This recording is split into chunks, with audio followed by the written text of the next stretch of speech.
vamos a tratar la experiencia de aprendizaje número 4, ¿no?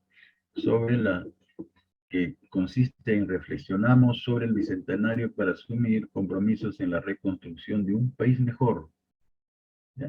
Sobre este tema, les voy a entregar un documento para que ustedes, ¿no?, lo conviertan en PowerPoint, un resumen PowerPoint, ¿ya?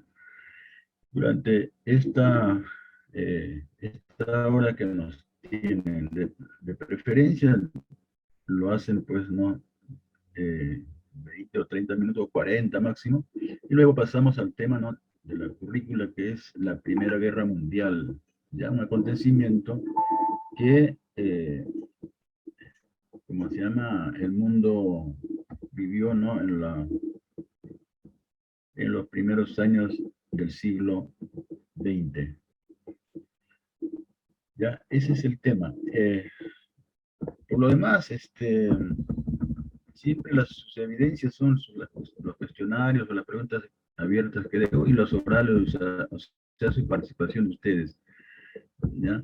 El propósito hoy día de la clase es conocer las causas y consecuencias de la Primera Guerra Mundial. O sea, eso debe quedar claro ya. 3 criterios para evaluar, ¿no? Eh, que voy a tener en cuenta. Y bueno, empecemos pues. Título sobre la experiencia de aprendizaje es una oportunidad histórica. Una oportunidad histórica. Oportunidad, ojo, en la vida nos llega pues oportunidades que hay que saber aprovechar. Y aquí va con relación a qué. ¿Por qué dice oportunidad histórica? ¿Qué dice más abajo? ¿Cuál es la oportunidad? Castañeda, a ver, empezamos con Castañeda. ¿Por qué ese título? Una oportunidad histórica. Y la respuesta está la siguiente. ¿Qué dice? Porque después de 200 años de independencia, tenemos la Claro. posibilidad de pensar y conmemorar nuestro país. La oportunidad es eso, no sé, pero son 200 años de vida republicana que vamos a cumplir, ¿ya? Y pues, así, hablando en términos simples, se tiene que hacer un balance, ¿no? Hemos progresado, desarrollado, ¿no?, en este lapso de tiempo. ¿Qué nos falta? ¿No? ¿En qué hemos fallado? ¿No? Entre otras preguntas así de simple. Entonces, a 200 años de la independencia del Perú, tenemos la posibilidad de volver a pensar, ojo, hacer, volver a hacer, y conmemorar nuestro país. Desde que se fundó el proyecto especial bicentenario de la presidencia del Consejo de Ministros, se tuvo la posibilidad de elegir entre 2 caminos. El primero, y más evidente para todos, era el de pensar el bicentenario como una gran fiesta que se conmemoraría el 28 de julio de 2021, por las razones que hace 200 años nos fueron dadas, ¿no? Ya, ese es lo que elegido. El primero, entonces, conmemorar, celebrar los 200 años. Y el segundo, la segunda posibilidad, o el segundo camino era entender este hito histórico como la gran oportunidad para imaginar juntos el país que queremos ser, ¿no? La gran oportunidad para imaginar juntos el país que queremos ser y emprender el camino para hacerlo realidad, a fin de llegar al 2021 seguros de que hay mucho que conmemorar y mucho también que reforzar y construir. Bueno, ese proyecto especial no dice la fecha cuándo se ha creado, ¿no? Eso depende de la Presidencia de la República, no dice acá en esta lectura, pero me imagino por la forma como escriben acá, ha sido ya algunos años atrás, ¿no? Porque dice, y emprender el camino para hacerlo realidad, a fin de llegar el 2021 seguros. Ya estamos a pocos días, ¿no?, del 28 de julio. De que hay mucho que comer. Pero la parte que subraya, que está en negrita, ¿Qué le da a entender? La gran oportunidad para imaginar juntos el país que queremos ser. A ver, Es la idea que principal. no sea, que no Como sea una idea, Castañeda. como una Ah, idea perdón, ya, principal. ahora, tarea principal. Como idea Eso es principal. lo que, como idea principal. Sí. Sí, pero esta idea en qué consiste? A ver, o cómo lo interpretas.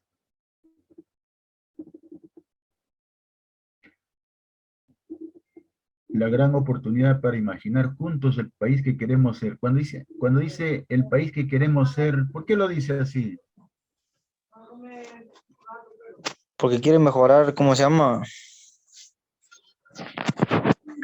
La situación actual, ¿no es cierto? Es decir, no estamos conformes, no es del todo, ¿no? No está del todo bien, ¿no? Hasta ahora. ¿Eso es cierto o mentira?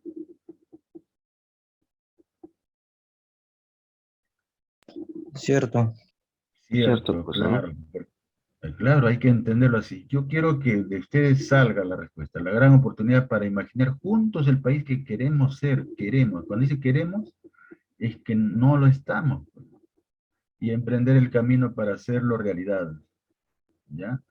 Ahora yo, mi encargo en todo caso, ¿no? Social es que son ustedes, pues, de verdad. Ustedes, la generación del bicentenario, que va a ingresar ya pronto como ciudadanos y hacer cumplir esto, ¿no? Eso que sea un reto para ustedes en lo personal y social, acuérdense. Ya, a pesar de las dificultades que esto supone en esta última ruta, lo que decidimos transitar, no, a pesar de las dificultades que esto supone, es esta última ruta la que decidimos transitar, o sea, la segunda, ¿no? La segunda posibilidad, el segundo camino. Queremos construir un nuevo país entonces. Eso es lo que entra. Y es que no podemos ignorar las señales que nos muestran a un país fragmentado, corroído por la corrupción y la devastación del medio ambiente, en el que las personas se resisten a respetar a aquellos que piensan diferente, y en donde uno de cada 3 ciudadanos no confía en el otro. Sabemos por nuestra historia que un país no se libera si no confronta aquello que lo tiene sometido. Oiga, alumnos, esta parte de ¿no? Este párrafo de esta lectura es, ¿no? Conmovedor, ¿no? Muy importante, una llamada de atención, ¿no? Eso es lo que yo entiendo. Vuelvo a leerlo por partes y voy preguntándole. Dice, a pesar de las dificultades que esto supone, es esta última ruta la que decidimos transitar, ¿no? O sea, buscar el país que queremos. Y es que no podemos ignorar las señales que nos muestran a un país fragmentado. ¿Qué se entiende por país fragmentado, alumnos? Somos un país fragmentado. Un país que no está unido. Exacto, ¿no? Se está mostrando, por ejemplo, en estos momentos, ¿no? Palmariamente, se nota. Corregido por la corrupción, eso es innegable, yo no creo que me nieguen. Todos los días la noticia en cuestión de política es corrupción, corrupción y más corrupción. Y la devastación del medio ambiente. Este último, ¿cómo lo interpretan? Está dañando al medio ambiente. La Sí, contaminación. terriblemente, ¿no? Terriblemente. Tal punto que ya han puesto fecha de que a partir del 2050 la guerra va a ser por el agua, ¿no? Hay un futuro incierto por ese lado. De allí yo insisto, yo ya le he dicho cuántas veces, he conversado con ustedes, de que ah, ustedes tienen que tomar la conciencia necesaria, ¿no? Una vez que lo toman, ¿cómo se llama? Comunicar al resto con quienes viven. Y así se hace una cadena para poder cuidar el medio ambiente. Entonces, 3 grandes problemas, ¿ah? Un país fragmentado, o sea, dividido, definitivamente, hoy lo notamos clarísimamente en esta pelea por la elección del presidente. El otro problema, la corrupción, y el otro, tercer gran problema, ¿no? El medio ambiente. Ahora, ¿cómo concluye esta parte? En el que las personas se resisten a respetar a aquellos que piensan diferente, y en donde uno de cada 3 ciudadanos no confía en el otro. ¿Qué se ha perdido, dice, según esta parte, este fragmento, esta parte que he leído? ¿Qué han perdido los ciudadanos? La confianza. La La confianza. confianza, alumnos, la confianza. Oiga, yo les digo con mi propia experiencia, la confianza se tiene que manifestar en todo acto, ¿no? Llámese familiar, sentimental, laboral, ¿no? Político. Si no hay eso, ¿cómo creen? ¿Cómo creen que puede surgir? No los hay. Es terrible. Uno de cada 3 ciudadanos no confía en el otro. De verdad, a mí también me están enseñando. Yo soy bueno, una de mis, no sé si será buena o mala característica, soy altamente confiado mientras no me lo demuestre lo contrario. De verdad, esa es una de mis formas de ser. Ya, a pesar, bueno, la gente me puede decir, no, no, él es así, asá, pero yo tengo que comprobarlo, ¿no? ¿Por qué hay eso? Mira, ¿a qué estado estamos llegando? Es terrible, alumnos, en el que las personas se resisten a respetar a aquellos que piensan diferente. Al que piensa diferente, ¿qué se debe hacer? ¿Cómo se le debe tratar? ¿Cuál es su respuesta de ustedes? Se resisten a respetar a aquellos que piensan diferente. Eso está sucediendo en estos momentos, ¿no? Entonces, ¿cuál es ¿cómo se llama? La solución frente a los que piensan diferente? A ver, alumnos, que salga de ustedes una idea, una respuesta. Respetar su opinión nomás. Respetarlo, ¿no? O sea, pero ese respeto, ¿cómo se llama? Cuando no es de nuestra forma de pensar. Tiene un nombre, ¿no? Y eso hay que practicarlo, pues, porque no solamente sucede en el ámbito político, como lo estamos observando hoy en día, ¿no? Sino en toda instancia. En lo familiar también se entra, ¿no? a pensamientos distintos dentro de la misma familia. Y frente a ello, ¿qué es lo que se tiene que hacer? Para vivir en armonía, por supuesto. Tarro. ¿Cuál es no, ese valor que tenemos que practicar? ¿Qué dijo? ¿Qué hago con el que no piensa igual que yo? ¿O qué deben hacer? A ver ustedes, ¿cuál es su respuesta?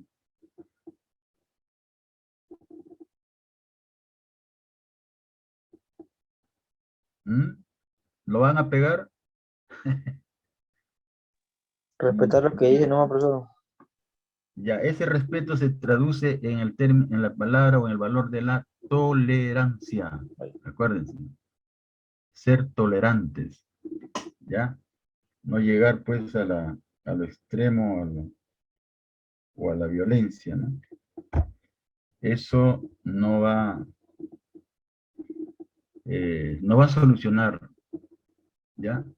Y la tolerancia parte de un principio político, democrático, social, como quiera llamarse, como quiera interpretarse, alumnos. Y eso se practica desde la casa, ¿no? El principio democrático dice lo que la mayoría eligió, lo que la mayoría decidió, lo que la mayoría quiere, la minoría tiene que acatar, respetar. ¿Entienden? Yo, por ejemplo, he tenido problemas con ustedes, o mejor dicho, con sus ex alumnos, con sus ex compañeros, ¿no? En el colegio, cuando se trataba ¿cómo se llama?, de hacer la promoción. Yo les planteaba, ¿no?, de que si la mayoría acata, vamos a Oxapampa, Ya pues, el que no quería ir a Oxapampa, pero perdió, ¿no?, sus votos, tiene que acatar y no decir, ah, ya lo que ustedes saben, ¿no?, o hacer lo contrario. No, no, de ahí viene ¿cómo se llama?, la violencia. Hoy día, por ejemplo, es clarísimo que al terminar el conteo de votos, ¿no?, ha ganado Pedro Castillo por 44.000 y tantos votos. Pero eh, la ley también le da esa oportunidad, ¿no?, a los que posiblemente pueden perder, observar, ¿no?, o anular las actas. Y en eso están dilatando, ¿no? A ver, ¿qué dice lo que está en negritas? Sabemos por nuestra historia que un país no se libera si no confronta aquello que lo tiene sometido. Ujú. Repito, sabemos por nuestra historia que un país no se libera si no confronta aquello que lo tiene sometido. A ver, interpretación. ¿Qué Profesor, dijo? A ver, un favor. podría ser porque, ¿cómo se llama? Lo que se dice de no se libera, se quiere referirse a lo que no, arregla el problema que se está causando en el Perú. ¿Me puedo referir a ello, lo que está sucediendo en estos momentos? Puede ser, profesor, porque dice que no puede Ah, ay, ay, que ay, ay, confronta aquello que tiene sometido, o sea, el problema del Perú. correcto, claro. Ahorita, si no confronta aquello que lo tiene sometido, claro, se tiene que actuar y aquí el gran trabajo es para el Jurado Nacional de Elecciones, efectivamente. Ya dime así a grandes rasgos, ¿cuál es el gran problema de nuestro país? El problema más grave. A ver, según ustedes. A ver, como son tres, a ver, tres, que necesito de cada uno. A ver, empieza Castañeda. Para ti, ¿cuál cree que es el problema mayor en nuestro país? Como país, ¿ah? El De- problema del cual nos, mayor, del cual nos tenemos que liberar. ¿Cuál? yo creo que es de la corrupción, pues. Corrupción. Ya, a ver, el que sigue, creo que es Sarmiento. Bueno, a ver, ¿cuántos, profesora Erika, me puede decir cuántos alumnos hay? Tres, ¿no? Hay tres alumnos, Castañeda, Gutiérrez y Sarmiento. Ya, muy bien. Sarmiento, a ver, su compañero ha dicho corrupción. Para ti, ¿cuál cree que es? No me repita, por favor. Puede ser uno, dos, tres o Otro puede ser por la contaminación, por el ambiente. ya tres grandes contaminantes. Bueno, hemos leído anteriormente, aparte de ello, de su parte. Y Gutiérrez, a ver, Por la contaminación, profesor. no, pues, ya dijo su compañero. Corrupción, contaminación, un problema social. A ver, ¿cuál crees?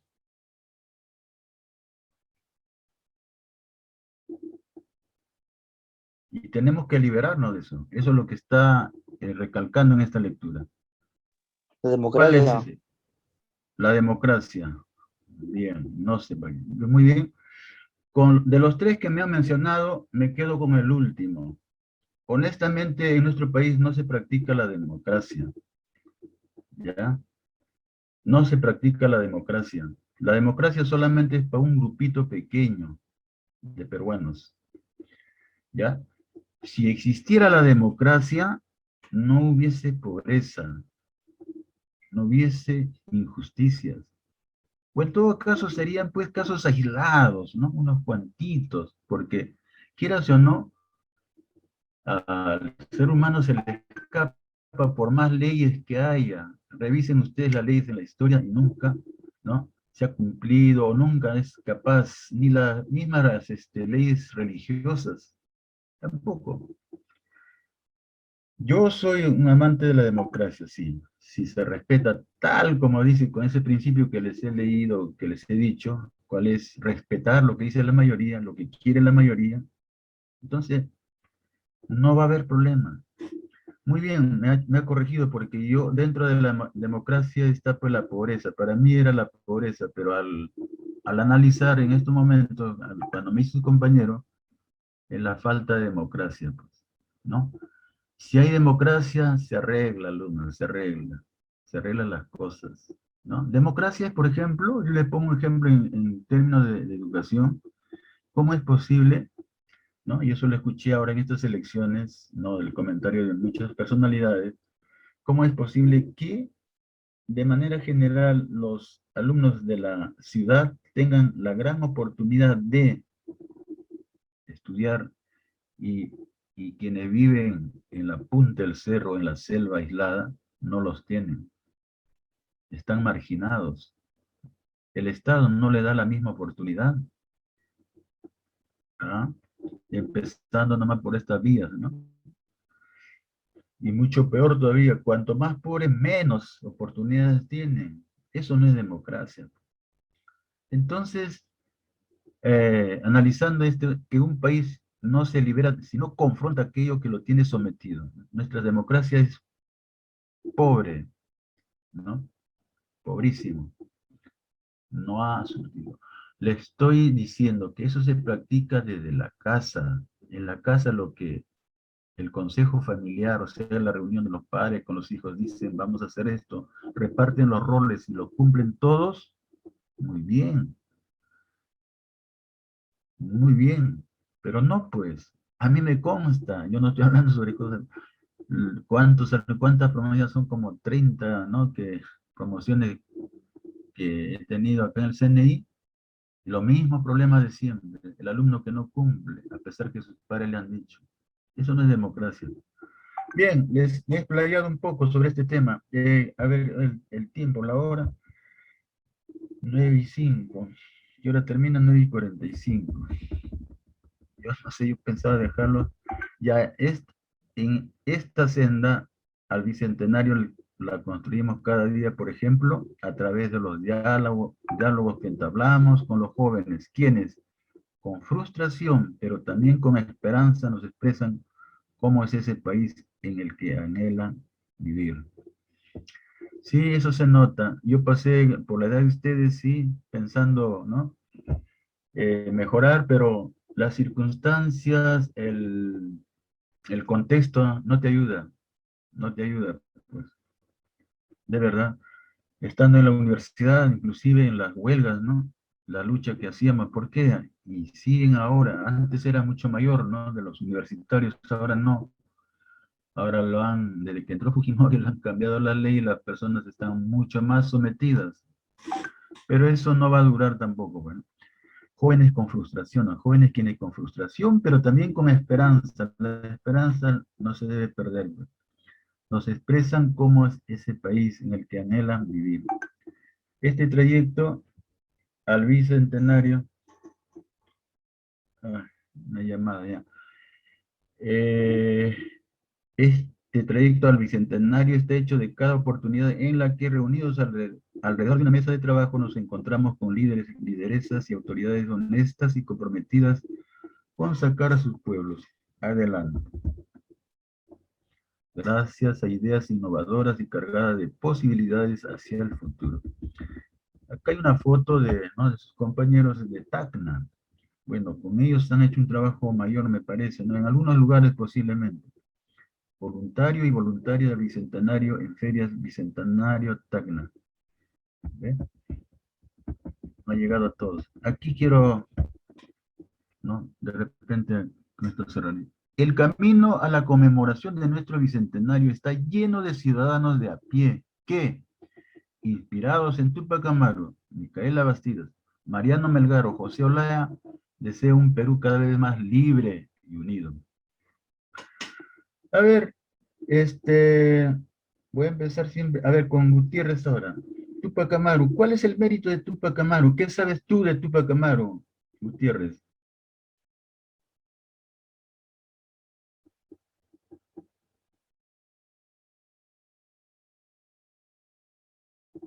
¿Sí, Gutiérrez? ¿Me escuchó? Sí, profesor. ¿Qué sabes? ¿Qué tanto sabes de Tupac Amaru? ¿Quién fue Tupac Amaru o qué hizo? para ser un héroe, porque como dice acá, inspirados en Tupac Amaru. Ay, pero ¿a Tupac Amaru 1, Tupac Amaru 2? El 2, pues ya, Tupac Amaru 2. Él es el más representativo.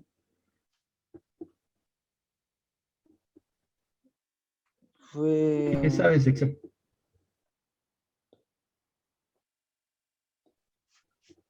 Nació en 19 de marzo de mil... Que estás sabiendo, ¿cómo se llama? No, pues, yo creo de lo que sabes, porque si vas a abrir el Google y... No. A ver, bueno, el resto no sé, si preguntarle, esa es la desventaja, ¿no? Cuando se le pregunta al toque, abren Google y se van, y a leer, no, pues. Y de Micaela Bastida, Mariano Melgari o José Olaya. A ver, ¿quién se recuerda las célebres palabras de José Olaya?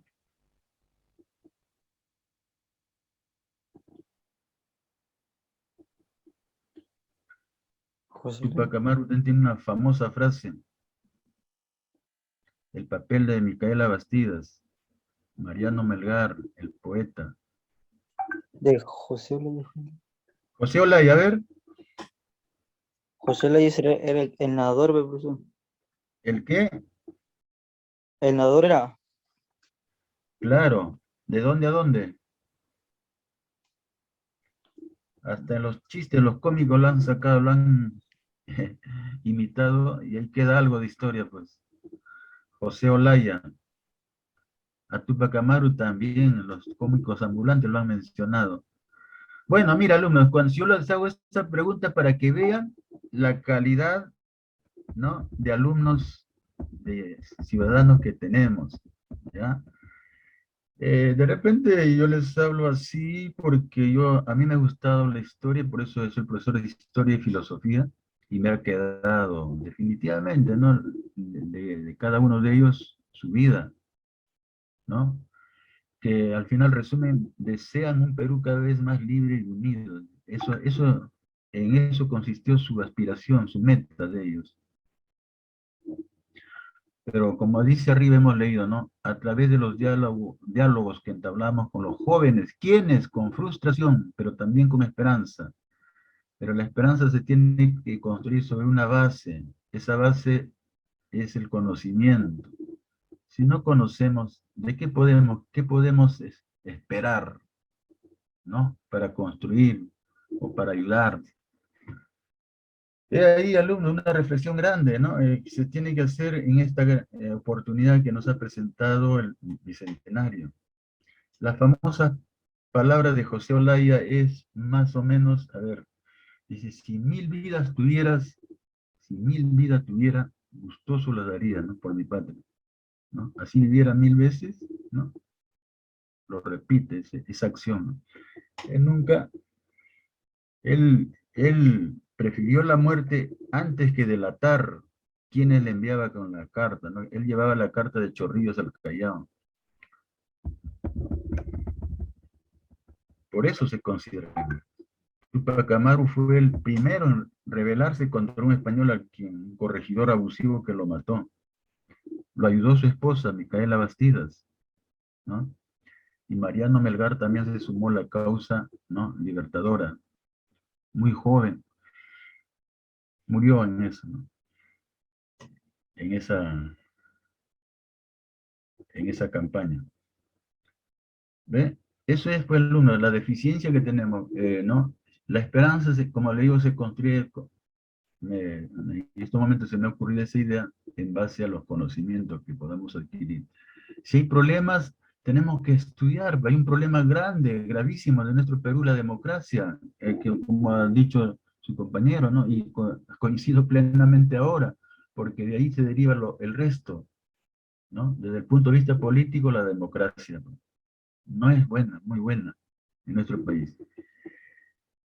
Es una ruta que se edifica minuto a minuto con cada uno de los 20.000 voluntarios. Bueno, ese es con relación al proyecto de la 20.000 voluntarios que hemos convocado. Bueno, CNI no lo han convocado, no saben, no estamos acá.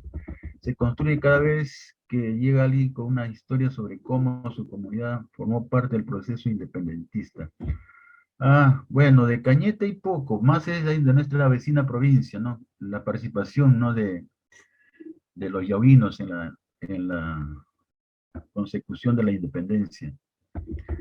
El bicentenario tendrá obras emblemáticas y grandes ceremonias de conmemoración, pero sobre todo tendrá espíritu, comunión y compromiso. También palabras, acuerdos y encuentros. Esto último lo tienen que tomar muy en cuenta, alumnos. Las ceremonias ya pues simplemente será una cuestión nada más de compromiso, ¿no? Como dicen el dicho, un saludo a la bandera, ¿no? Pero no hay nada que celebrar honestamente. Mientras sigue la pobreza, mientras sigue la injusticia, después de 200 años, no hay ganas de celebrarlo. Al contrario, lo que dice ahí, ¿no? Sobre todo tendrá espíritu común y compromiso, también palabras y acuerdos y encuentros, para construir un nuevo país. Esa es la gran oportunidad que esta ocasión histórica nos pone enfrente, la de entablar la nueva conversación sobre el Perú que queremos ser en nuestro tercer siglo de vida republicana y descubrir que todos deseamos lo mismo, aunque lo digamos de distintas maneras. La consecuencia de esta gran conversación será la construcción de un nosotros que haga de nuestra diversidad del engranaje que nos mantiene unidos, ¿no? Ahí como en esa foto, pero tenemos que andar así como andamos unidos, nuestras ideas tienen que ser unidas, nuestros trabajos unidos, ¿no? No interesa, como dicen, ni la raza, ni nada en absoluto. Nuestra diversidad, al contrario, nos debe servir para, ¿no? Unir en una sola idea, en un solo proyecto. Voluntario del Bicentenario en Cabildo 21 Tacna. Cabildo, o sea, está en reunión, ¿no? ¿Qué habrán planeado, qué habrán hecho? Y una de sus obras creo es esta, la que estamos leyendo. Imaginar es siempre el inicio de algo grande. Ajá, míralo, cómo concluye. Imaginar es siempre el inicio de algo grande. Así como las obras más ambiciosas están hechas de miles de pequeñas acciones, nuestro país será esa inmensa obra que, con talento y esfuerzo, construimos día a día más de 30 millones de peruanos. Caray, si de verdad fuese como dicen los 30 millones de peruanos, no lo es, pues lamentable no lo es. Eso debe ser el ideal, pero vamos que es una gran oportunidad al conmemorar pues, los 200 años, ¿no? Finalmente, ¿hay algún comentario de parte de ustedes, los tres, ya? 1, 2, 3, breve, por favor. O me preguntan, o me hacen preguntas, ya. Ahí termina la lectura. A ver, Sarmiento, creo que es un alumno. Sarmiento, ¿no? Sí, profesor. Sarmiento, a ver qué entendiste así rápidamente de lo que hemos leído, hemos confrontado aquí. Entendí que en el Perú algunas personas pueden resolver los problemas actuales que está viviendo ahora en nuestro país, como siendo la contaminación, la corrupción o la democracia. Y las personas hacen lo posible para también colaborar con el bicentenario. Bien. A ver, Castañeda. Mira, el texto nos dice que este bicentenario no se puede celebrar como que correctamente, mientras que el Perú sigue sufriendo y no se ha cumplido la visión que tenían nuestros héroes del bicentenario acerca del Perú, Perú unido y que vaya por un mejor camino. Muy bien. Gutiérrez, ¿qué crees que nos falta? Yo te hago una pregunta. ¿Qué crees que nos falta para ser un país grande? Ser más unidos, Exacto, la unidad. ser Unidad, más pues de unidos y verdad. confiar más. En una democracia, la democracia dice ya, vamos a construir el canal Z, y todos tienen que construirlo, todos, ¿no? Vamos a limpiártelo. Se tiene que hacer. Una de las que practicamos diariamente en el colegio y no se cumple, cuando las clases eran presenciales, ¿no? Vamos a mantener ¿no? Debemos mantener o vamos a mantener el colegio limpio. Pero ¿acaso se cumple? ¿Quién está fallando ahí en ese caso? A ver, con esos términos. ¿Quién fallaba? ¿Quién falla? Uno mismo está fallando. Claro. Hay que reconocer eso, alumnos. A ver, ese es el gran problema. ¿Se dan cuenta? Así de simple, ¿no? Las cosas simples, de las cosas pequeñas, ¿no? Eso se trasluce en las cosas grandes. Si las cosas pequeñas no podemos hacer, no va a ser posible lo grande, ¿no? Es inmenso. Bien, alumnos, por favor, me construyan en PowerPoint un resumen a su estilo, a su manera, en la cantidad ya, ustedes mismos lo fijan, ¿ya? Vamos a salir de acá, ¿cómo lo cierro? Profesor, lo hacemos como un mapa conceptual. No, en PowerPoint, pues, ¿no? En PowerPoint, claro, puede ser ahí en PowerPoint, aunque en PowerPoint esta lectura lo pueden presentar en ideas, ¿no? 3, 4, hasta 5 ideas me sale acá. Ahí están subrayados eso pueden ustedes confrontar, mejor dicho, desarrollarlo y entonces sale, ¿no? Con el mismo título, ¿no? A 200 años de la independencia del Perú, tenemos la posibilidad de volver a pensar, hacer y conmemorar. Pueden agregar aparte ustedes.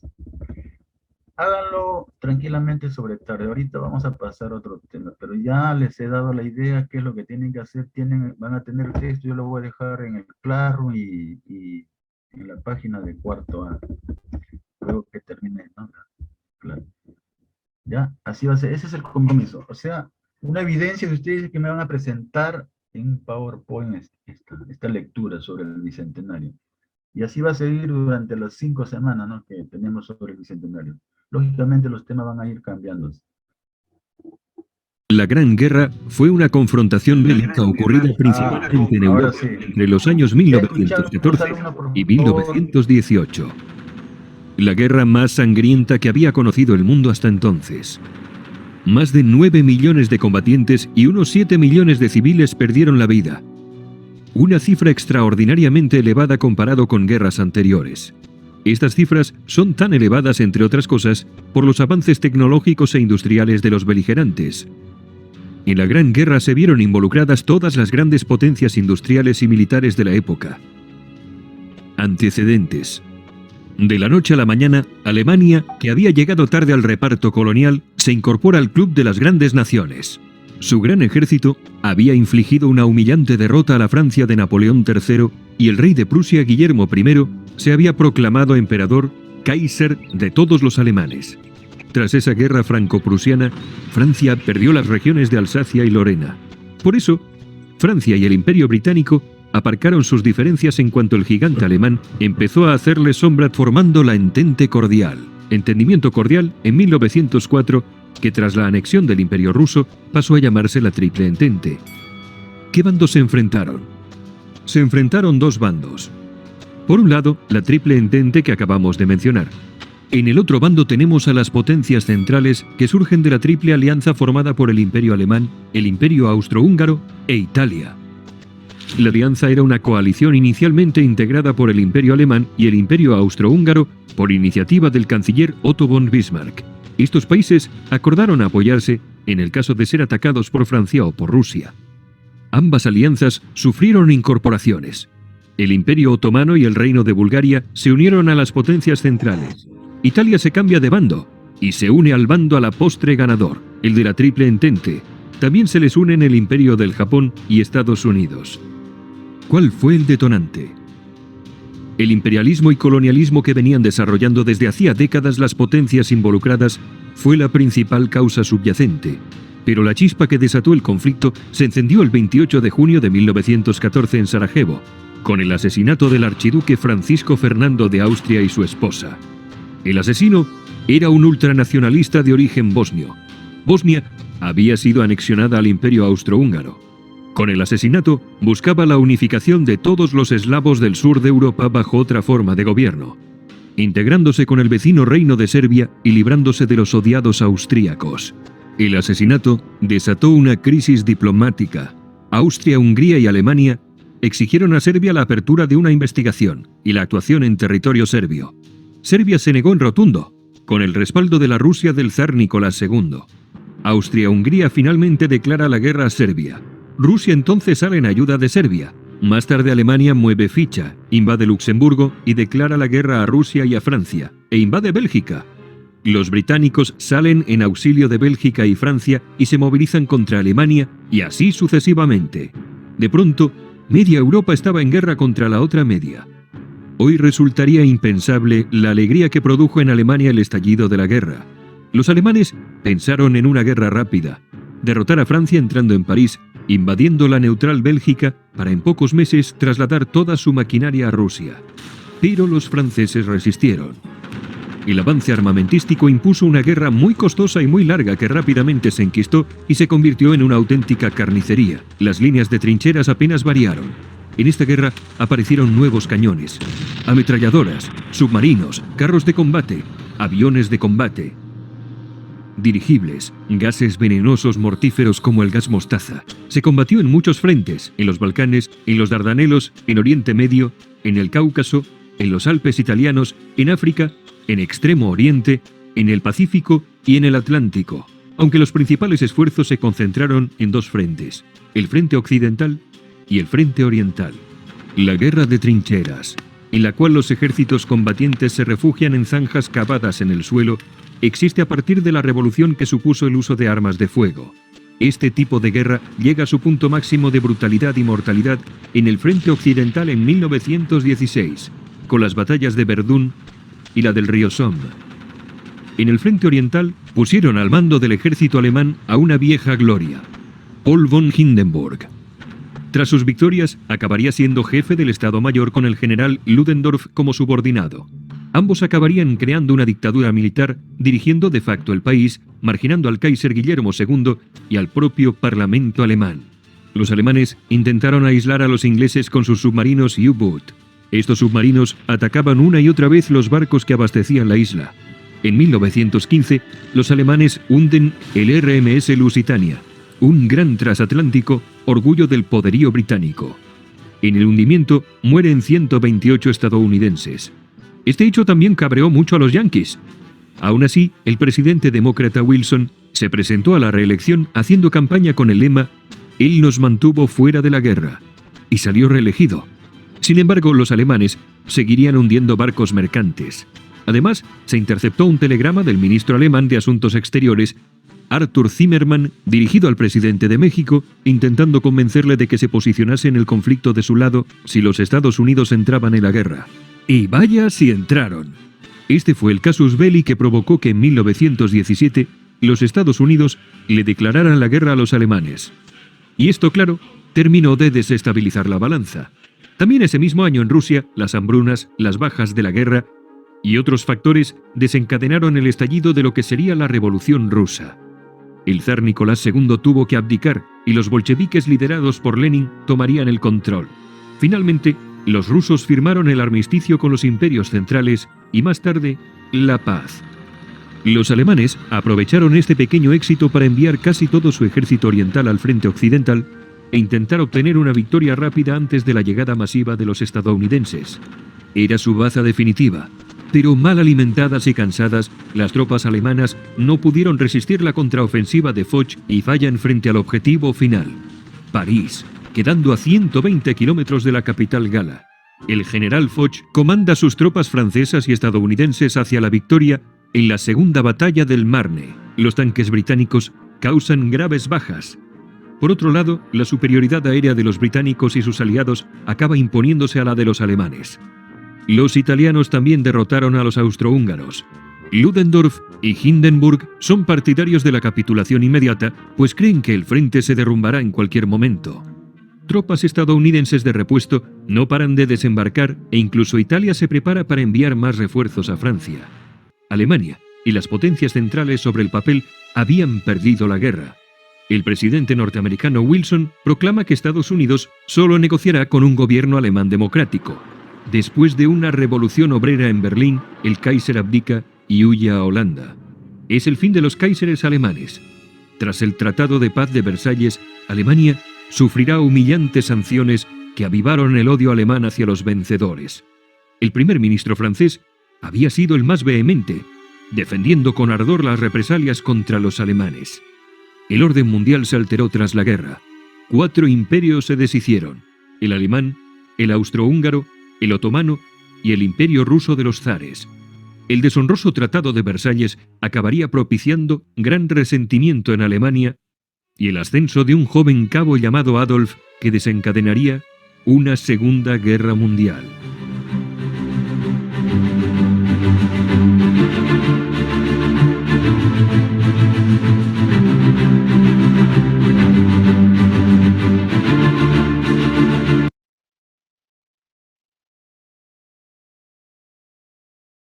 Bueno, muy bien. Alumnos, ustedes han observado rápidamente la historia de la Segunda Guerra Mundial. Yo lo que le estoy pidiendo en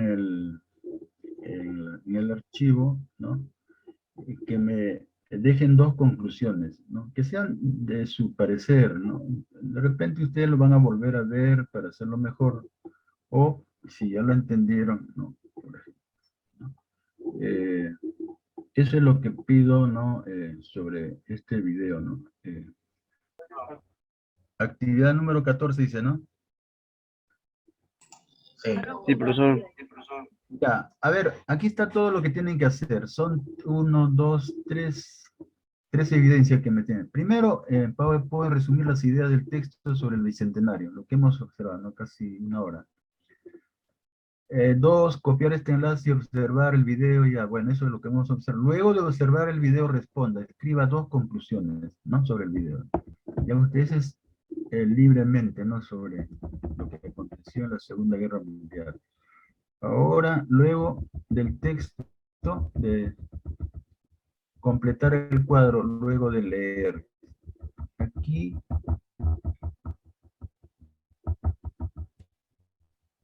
ya, hay una lectura. Este es el texto que ¿cómo se fue? Le he enviado, ¿ya? Y ahí está el cuadro para que completen. Ahora, en el texto dice que tienen que leer también la página 73. Esta es la página 73. ¿Ya? Complementado eso, resuelven este cuadro. Entonces, una evidencia, el cuadro. Pero yo les pido, por favor, háganlo de lo mejor posible. Yo apelo a su inteligencia, porque no podemos estar ya, no repitiéndole como si fueran alumnos de primer grado, de primaria. Eso es lo que estoy notando, ¿no? Demasiadas cosas fáciles. Mira, lo que le estoy dando es lo que ha propuesto el Ministerio de Educación, ¿no? Y algunos míos son estas, por ejemplo, que estoy pidiendo 2 conclusiones, ¿no? Sobre lo observado. Y el trabajo inicia el primero, donde ustedes también tienen que poner todo su conocimiento, ¿no? Al elaborar en PowerPoint las ideas, ¿no? Sobre el Bicentenario, sobre lo que se ha leído. ¿Alguna otra consulta, alumnos? Estamos ya casi sobre la hora. ¿Alguna para ya enviarle al Classroom y a su, ¿cómo se llama? La página de cuarto A? Profesor, esa ficha no la puedo mandar para el grupo. Sí, ahí va, ahorita lo voy a, sí, sí, sí. Va a estar en el grupo y en el Classroom, ¿correcto? Sí, sí, sí. Ya, Bien, profesor. entonces, me despido de ustedes.